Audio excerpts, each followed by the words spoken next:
Servus, Glück auf und herzlich willkommen zu einer weiteren FC Bayern Reaction. Leute, diesmal zur 1:2 Heimniederlage im Bayerischen Derby am 19. Bundesligaspieltag gegen den FC Augsburg. Bevor wir da reingehen, wie immer der Hinweis, wenn euch gefällt, was ihr hier seht, hypen, liken, kommentieren, abonnieren, Glocke aktivieren, wenn ihr nichts verpassen wollt. Und damit geht's ohne Umschweife rein in den Bums. Hallo, herzlich willkommen zur abschließenden Ja. Pressekonferenz. Der FC Bayern unterliegt dem FC Augsburg mit 1:2. Ich darf die beiden Cheftrainer begrüßen, vom FC Augsburg Manuel Baum und unseren Cheftrainer Vincent Kompany. Und wir würden direkt starten mit den Fragen. Bitte kurzes Handzeichen. Das Mikro kommt dann zu Ihnen. Analysen hier, wofür auch? Gleich hier rechts außen, der Kollege bitte. Schwachsinn. Ja, Frage an Manuel Baum. Zum einen gab es ein Arthur Chavez, erstes Spiel heute von Beginn an, sensationelles Debüt. Was können Sie dazu sagen? Und inwiefern war, darüber wurde ja zuletzt immer wieder diskutiert, was das Spiel des FC Augsburg ist, inwiefern war das heute, sagen wir mal, nahe an der FCA-Perfektion, dieses Spiel? Naja, wer Manuel Baum kennt und schon mal erlebt hat beim FC Augsburg, ja, der weiß, was das Spiel ist und der konnte dieses Spiel erwarten, so wie es gelaufen ist. Ja, zum Arthur, das ist ja das Schöne am Fußball, dass es halt Also aus Augsburger Sicht, wie es gelaufen ist. Ja. so Geschichten gibt, wo ein Spieler unter der Woche kommt, den man dann gleich von Anfang an reinschmeißt. Dann nochmal großes Lob an Benny Weber und die Scouting-Abteilung, dass sie den zu uns gelotst haben in der Woche, weil er einfach perfekt zu unserem Spiel passt. Und klar braucht man dann auch in so Situationen immer mal wieder Glück, dass er genau da reinrauscht. Er hat zwar unter der Woche hat er schon so ein Kopfballtor geschossen, aber es ist natürlich eine mega coole Geschichte jetzt. Aber es ist jetzt nicht so, dass wir das genauso geplant haben.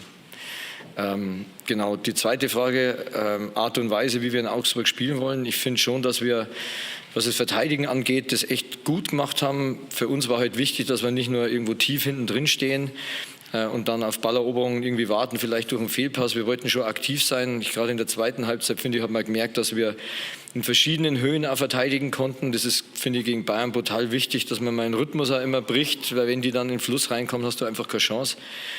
Das haben sie herausragend gemacht und mit der Zeit ist auch bei den Spielern der Glauben daran gewachsen, dass wir heute auch Tore schießen können.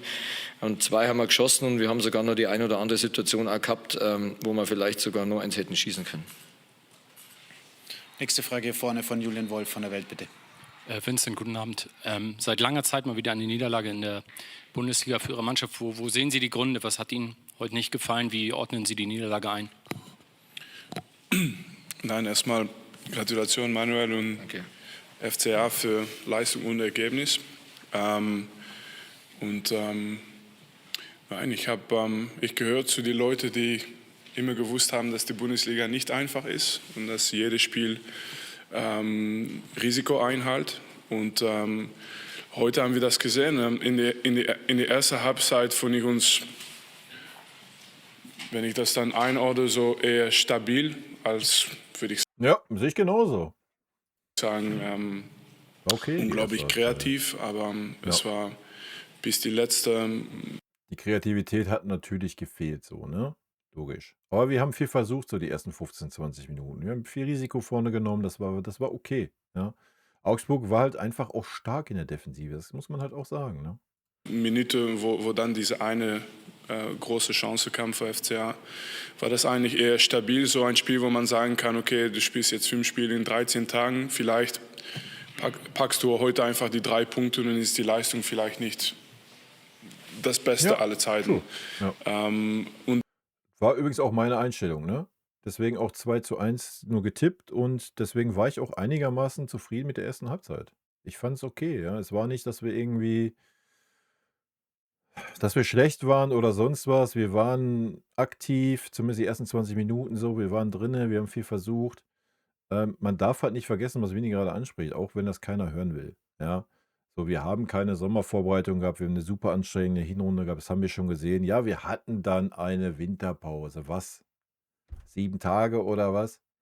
Ja, dann stand man schon wieder auf dem Trainingsplatz. So, das merkst du halt einfach. Und das siehst du jetzt gerade. Du startest dann direkt rein mit was? 4 englischen Wochen, glaube ich.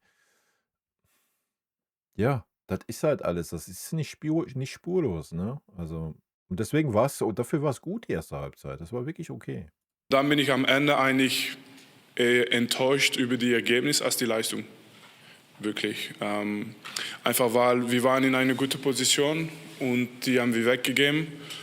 Und dann haben wir am Ende nicht mehr diese Energie. Ja, wo er aber einen riesen Anteil dran hat. Die Einwechslung von Kimmich war eine Katastrophe auf dieser Position.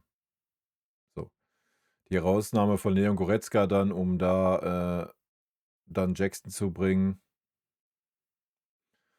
Ja, können wir natürlich klug scheißen so. Ich habe es schon im anderen Video gesagt, sonst stellen wir uns hin und sagen, ja, warum hat man denn nicht noch einen Jackson gebracht und ist auf 2-1 gegangen?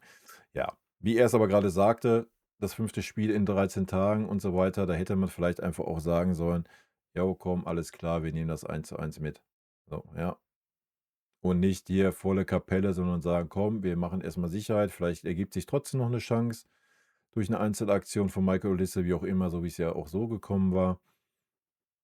Wäre vielleicht der schlauere Move gewesen. Aber im Nachgang hätte Fahrradkette, ne? Gebracht oder bringen können, die uns dann am meisten noch in die zweite Halbzeit vielleicht über die Linie bringt. Und dann wieder nochmals Gratulation FCA, die haben das die haben das hervorragend gemacht und glaube ich auch in die zweite Halbzeit besser als die erste Halbzeit. Und wir haben viel gefeiert, viel gewonnen und das gehört zum Fußball. Und jetzt geht es natürlich wie für jeden Trainer, wie für jeden Verein über die Reaktion. Nächste Frage vorne von Johannes Berner von der Bild-Zeitung, bitte. Herr Kompany, Serge Gnabry und Rafael Guerrero und Upamecano unter anderem fielen heute aus, sehr genau, wegen Infekt, meine ich jetzt. Ja. Jetzt auch mit Hinblick auf Eindhoven, wie geht es Ihnen? Und vor allem ist die Gefahr da, dass noch mehr Spieler im Endeffekt. Naja, was soll das jetzt auf Eindhoven sein? Also wenn das wirklich ein Infekt ist, du eine Erkältung hast, jeder, der ein bisschen Sport macht, weiß, das muss man auskurieren. Ja, ansonsten riskiert man eine Herzmuskelentzündung. Ich weiß nicht, wie das im Profifußball ist, ob die Profifußballer da noch anfälliger sind oder das eher weniger eine Rolle spielt. I don't know. Aber wenn das eine richtige Erkältung ist, sind das keine Optionen für Eindhoven. Punkt. Ja, weil es ist ja so viele Spiele jetzt, auch im Januar besteht da die Gefahr. Und eine Frage an Herrn Baum, was haben Sie Ihrem Team davor mitgegeben und vor allem in der Halbzeit, dass in der zweiten Halbzeit diese Energie und diese Stärke möglich war? Vielen Dank. Naja, sagen wir es mal so, Augsburg hat das Level gehalten und unser Level ist abgefallen. Das ist ein Riesenpunkt, ja, was das Körperliche anbelangt. So, das muss man auch mal sagen. Und die Einwechslungen, die reinkamen, waren körperlich schlechter, fast durchweg, wie die vorher auf dem Platz waren. So, das war heute der Knackpunkt bei uns. Ja, also es ist einfach so, wenn du, ich glaube, wir haben insgesamt 7 Spiele in 20 Tagen. Ja, wenn du da eine Woche fehlst, dann hast du sofort 3 Spiele verpasst und dann hast du 3 Tage später vielleicht noch nicht sofort die Form auch, um gleich anzufangen. Verpasst du vielleicht sogar 4 Spiele so. Aber das darf keine Ausrede sein. Lieber habe ich alle wieder fit und zurück und okay, das ist jetzt nicht langfristig, das ist alles kurzfristig und ja, dann dürfen wir uns keine Ausrede suchen, müssen wir einfach immer wieder gemeinsam kämpfen, damit wir trotz dieser Situation auch einfach immer wieder die Ergebnisse haben und womöglich auch die Leistung. Ja. Genau, zur Halbzeitthematik. Im Endeffekt haben wir gesagt, und das weiß ja auch jeder, wie unglaublich stark Bayern nach der Halbzeit ist. Dass sie da immer noch eine Schippe drauflegen. Und da überlegt man natürlich als Trainer schon, thematisiert Ja, das waren wir heute aber nicht in der Lage zu. man das. Und es war klar, dass das nicht so weitergeht, jedes Spiel. Das geht nicht, wenn du so viele englische Wochen hast. So. Das war auch klar. Irgendwann musste das kommen und ja, heute war es der Fall. Es kann sein, dass es gegen Eindhoven genauso weitergeht und gegen Hamburg. Ja, so. Wie wir sie, weil die Spieler werden ja nicht frischer. Vielleicht entsteht da eher eine Angst bei einer Mannschaft oder thematisiert man das auf eine Art und Weise, wo man sagt, wir müssen jetzt noch eine Schippe drauflegen. Ich habe mich dann für Zweiteres entschieden und habe gesagt, jetzt die nächsten 20, 25 Minuten müssen wir Vollgas dagegen halten, weil das so in den Spielen, wie ich sie wahrgenommen habe, einfach eine brutale Stärke der Bayern ist. Und das haben die Jungs herausragend gemacht und in der ersten Halbzeit ist trotzdem schon irgendwo der Glaube gewachsen, dass wir was holen könnten. Insofern haben diese 2 Sachen ganz gut zusammenpasst und das hat man dann in der zweiten Halbzeit auch gesehen. Stefan Kumberger, Sport 1. Hallo in die Runde. Vincent, wie schwer ist es für Sie zurzeit konkret auf der Sechserposition und auch auf den Außenverteidigerpositionen da ein bisschen mit den Positionen zu spielen? Weil durch die Verletzten, Stanisic, Leimer etc. hat es ja auch Auswirkungen auf die anderen Positionen, wenn Davis plötzlich rechts spielen muss, Jo muss auf... Ja, sorry, das ist aber Schwachsinn, dass ein Davis rechts spielen muss. Du hattest 3 Innenverteidiger auf dem Feld, du hättest einfach eine Dreierkette hinten spielen können. Das hätte unserem Spiel mit Sicherheit viel, viel mehr gegeben heute. die rechte Position. Und das ist nur eine dieser Optionen. Ja. Also selbst ein Leo Goretzka hat schon einen brauchbaren Rechtsverteidiger gespielt. Oder brauchbaren Innenverteidiger. Also weiß nicht, ob man da nach Fernseher Davis heute einen Gefallen getan hat. Herr Baum, wie sieht der Abend heute noch bei Ihnen und der Mannschaft aus? Ich habe gesehen, es Party. gab schon ein Tragelbier in der Kabine. P1. Eine was? Ein Kastenbier, Kiste, bayerisch Tragel. Ja. Ich habe kein Bier gesehen, aber... Nein, ich meine den Herrn Baum. Achso, bei euch, Entschuldigung. Das war eine riesige Ich dachte in unsere Kabine, das ist... Das hätte mich sehr überrascht, wenn Sie nach Niederlagen Bier trinken. Nein, so tief sind wir noch nicht. dass wir jetzt Bier brauchen in die Kabine. Nein, bist du erstmal über Bier, oder? Nee, mach du. Ich glaube, die erste war an dich, oder? Die erste. Ja. Zeit zu überlegen noch ein bisschen. Ja, es ist nicht... Nein, es ist nicht schwer, weil wir haben es schon so oft gelöst und so oft Vertrauen gehabt. Ich meine, Tom Bischoff hat links hinten gespielt gegen Stuttgart auswärts, gegen Leveling und so. Und dann hat er rechts hinten gespielt gegen Leipzig auswärts, gegen Nusa und Jo Kimmich hat Nationalmannschaft schon da gespielt und so weiter und so weiter. Wir versuchen nur, was für uns das Wichtigste ist im Moment, dass wir fit aus dieser Phase kommen. Klar, die Ergebnisse auch.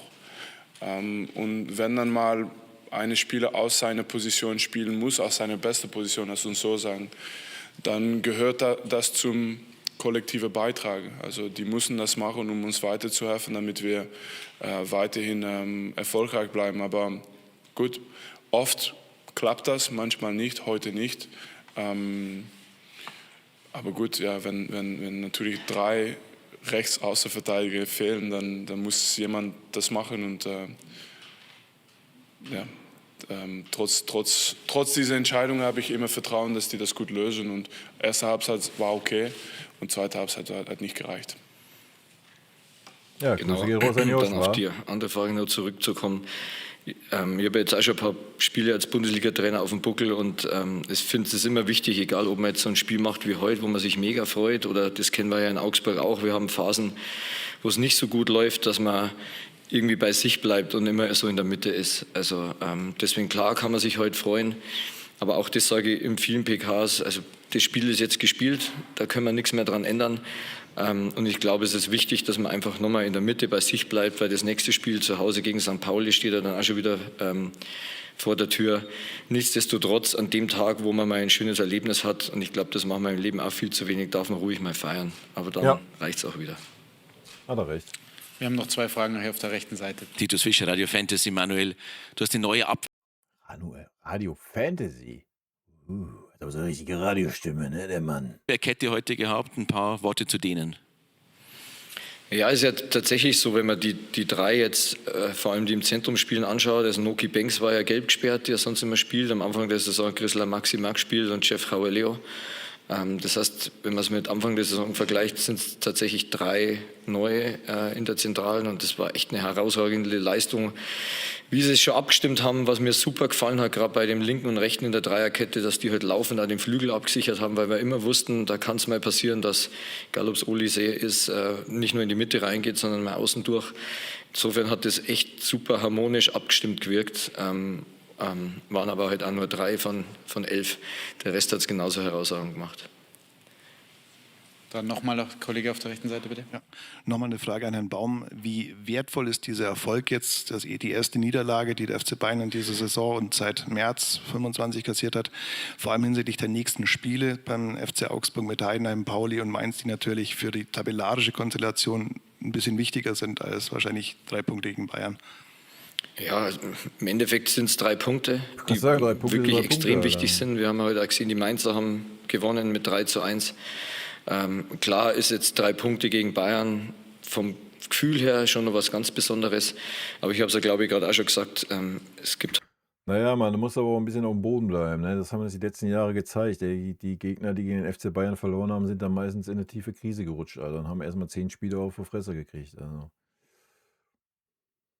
halt auch nur 3 Punkte und mehr nicht. Und als Trainer hat man ja dann den Auftrag, diese Emotionen dann wieder so zu regulieren, dass man gegen St. Pauli dann zu Hause zwar selbstbewusst auftritt, Ja, aber halt übermütig, nicht also. überheblich. Also so der schmale Grat zwischen Das haben Demut, viele nach Mut dem und Übermut. Bayern-Spiel.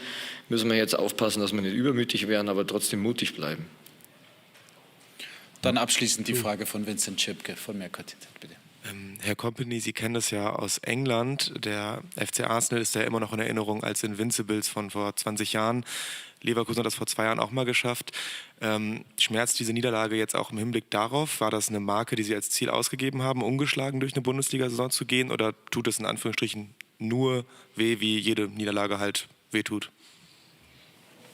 Nein, wenn wir jetzt noch wieder 10 Monate ungeschlagen bleiben, dann ist alles in Ordnung für mich.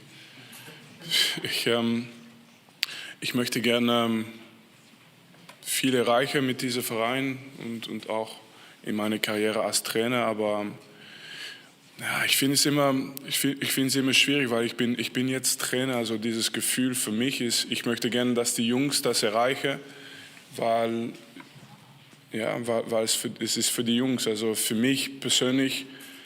Ich habe schon viel miterlebt und ich würde alles dazu nehmen, aber für mich sind das alles Erfolge für die Jungs und ich will die nur unterstützen. Ich will auch nicht zu philosophisch klingen, aber meine Gedanken sind wirklich so. Es geht nicht über meinen Rekord, es geht nicht über, ist alles, wenn die Jungs siegen und wieder weiterhin siegen und okay, dann hast du diesen Rekord nicht, aber du bleibst immer wieder öfter gewinnen als verlieren und das macht Spaß und am Ende gewinnst du auch Preise, Titel, was natürlich wichtig ist für dieses Verein. Dann kann ich auch ohne diese Invincible-Jahr leben, aber wir werden trotzdem immer weiterhin versuchen, alles zu gewinnen. Also das hört nicht auf. Es ist jetzt neuer Nullpunkt, neuer Start. Vielen Dank. Ja. Vielen Dank fürs Kommen. Danke, Guten nach ciao. Dann Hovi. Vini sagt's. Ne? Nullpunkt. Start. In dem Sinne, rot-weiße Grüße, haut rein. Vielen lieben Dank für euren Support hier auf dem Kanal. Und in diesem Sinne, gute Freunde kann niemand trennen.